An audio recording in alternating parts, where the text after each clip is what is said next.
সবকিছু একসাথে না থাকলে ভালো লাগে, লাল দেখে তারই জন্য। বেশ কিছুদিন ধরে শরীরটা প্রচণ্ড খারাপ, তাই কোনো ভিডিও এডিটিং করতে পারছি না, আর আপনাদের সামনে সেটা শেয়ারও করতে পারছি না। সবাই কেমন আছেন? আশা করি খুব ভালো আছেন। শুরু হয়ে গেছে নতুন একটা দিন, শুরু করতে চলেছি নতুন একটা ভিডিও দিয়ে। মাসখানেক আগে গ্যালিফ স্ট্রিট গেছিলাম, অনেকেই জানেন আমাদের সব থেকে বড় হাট, হোলসেল, যেখানে আপনি পশু থেকে পাখি সব কিছু গাছ পর্যন্ত পেয়ে যাবেন হোলসেল রেটে। সেখান থেকেই মাছের জন্য তো মাছ, সাথে অ্যাকোরিয়ামে জিনিস আনতে গেছিলাম, সেখান থেকে এনেছিলাম শখের 3টে জারবেরা। আমাদের লোকাল মার্কেটে জারবেরার প্রচণ্ড দাম জানেন তো, 80 টাকা, 90 টাকা, 60 টাকা, 70 টাকা। সেখানে ওখানে মাত্র 35 করে বলছিল, 30 টাকা করে 3টে পছন্দ করে গাছ নিয়ে এসেছি। টপ ছিল না, মা আবার মিষ্টির দোকান থেকে 3টে মিষ্টির হাঁড়ি নিয়ে এসে সারা রাত ভিজিয়ে রেখে সেটাকে, এটা দইয়ের হাঁড়ি এগুলো, সকালবেলা সেটাকে ঘষে ঘষে পরিষ্কার করে মাটি তৈরি করেছে। এখানে কোকোপিট, বালি, ফাঙ্গাসাইড, গোবর, তারপরে মাটি দিয়ে এখানে মাটি তৈরি করে নিয়েছে। সাথে দইয়ের হাঁড়িটাকে ড্রেনেজ করার জন্য একটু ফুটো করে নিচে চারা দিয়ে দিয়েছে।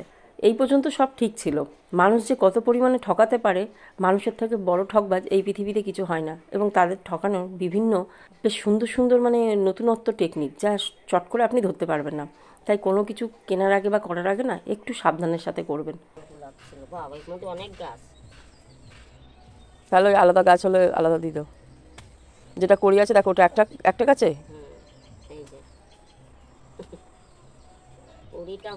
মা দিয়ে দিয়েছে, দেখেছিস এরা কত চালাক। মা, এটা কি গাছ হবে? এই গাছই হবে আমি জানি। অবস্থা দেখুন, কত শখ করে 3টে জারবেরা নিয়ে এসেছি। আপনি যখন গাছ কিনবেন তখন কি দেখবেন? এক গাছ দেখবেন, আর 2 কোন গাছে কী ফুল, সেই ফুলের কড়ি দেখবেন বা ফুল ফোটা দেখবেন। আমিও যথারীতি তাই করেছি, ফুল ফোটা দেখেছি, ফুল ফোটা দেখে গাছগুলো কিনে এনেছি। অবস্থা দেখুন।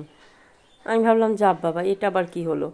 যাই হোক, মা ফুলটাকে বের করে দিল, দিয়ে গাছগুলো বসিয়ে তো দিই, কি আর করা যাবে, এনে যখন ফেলেছি পয়সা খরচা করে বসিয়ে দিলাম। ভাবলাম হয়তো এই একটা গাছেই এরকম হয়েছে বা কিছু, যাই হোক সেটা দেখিয়েই বসিয়ে দিলাম। কিন্তু পুরো ভিডিও দেখলে আপনারা বুঝতে পারবেন কতটা পরিমাণে মানুষ চালাক হয়। শুধু এই গাছটার সাথে করেছে তা নয়, যতগুলো মা গাছ খুলছে সব একই অবস্থা। এখন ফুল ফুটলে আপনাদের সাথে শেয়ার করব ঠিক কেমন ফুল ফুটেছে। এই দেখুন, এত সুন্দর ফুল, আর যেভাবে করা রয়েছে। আপনি কি দোকান থেকে কেনার সময় মাটিগুলো খুলে কিনবেন? সেটা কি সম্ভব কখনো? অবস্থা দেখুন, বুদ্ধিটা দেখুন শুধু। এমনভাবে পেঁচিয়েছে, যদি আপনার ওপর থেকে যে কাগজটা দেওয়া থাকে আর কি মাটির সাথে, সেই কাগজটা খুলেও যায়, আপনি কোনোভাবেই টের পাবেন না যে এটা ঠিক এমনি একটা ফুল কেটে লাগিয়ে দেওয়া।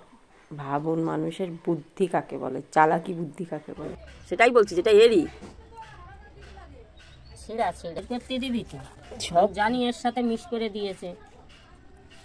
কি রং হবে তাহলে জানি না।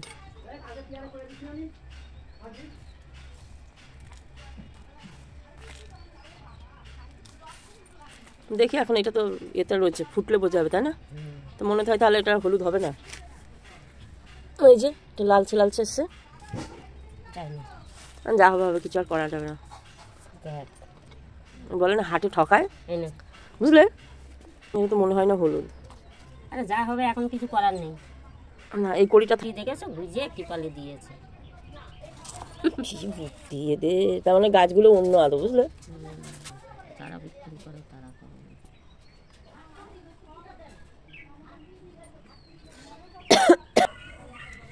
কিছু নেই, কেন থাক, যাই থাক। দেখো ওই দিকে রাখো, রোদ দিলে তারপর তুলে দিতে হবে। রোদ কোথায়? আমি কি করে বলবো? এর আগে এরকম অভিজ্ঞতা হয়েছে? না।